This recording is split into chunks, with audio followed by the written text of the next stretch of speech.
তুমি প্রেমিকার পিছনে ঘোরো, 15 বছর বয়স তোমার, 20 বছর 22 বছরে বাইক লাগবে তোমার। তোমার বাবা বিয়ে করা সত্ত্বেও সে তার যৌবন কাটাতে পারেনি তার বউয়ের সাথে, মানে তোমার মায়ের সাথে, তোমার জামা কাপড়ের ব্যবস্থার জন্য। তুমি বুঝো যুবক, তোমার বাবার বয়স এখন 40, সে তোমার মার কাছে আসলে আর অনুভূতি নেই, তার শক্তি কমে গেছে। তুমি বুঝবা না যুবক। 15 বছর বয়সে তুমি যত উত্তেজিত, তোমার বাবা 30 বছর বয়সে এরকম ছিল, সে আসতে পারেনি। তুমি পড়বা বলে, তোমার স্কুলের ফি লাগবে বলে, that much he loves you.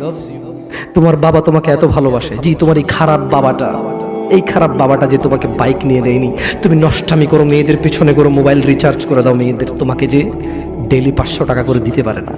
এই লোকটা যদি 60 বছর বয়স পায়, তার জীবনের 20টা বছর, সে এমন 20টা বছর, যে 20টা বছরে সে হাড় ভাঙা পরিশ্রম করতে পারত, করছে, তোমার মায়ের দেখা সে পায়। এমন মূল্যবান যৌবন 20টা বছর দিয়েছে, 50 বছর বয়সের দেশে আসছে। তুমি বিয়ে করে বউ নিয়ে আলাদা থাকো, তুমি বিয়ে করে শ্বশুর বাড়িতে যাও। তোমার বাবা দেশে তো আসছে, তার যৌবন আর নেই, তার ওই সুখ স্বাচ্ছন্দ্য আর নেই। তোমার যৌবন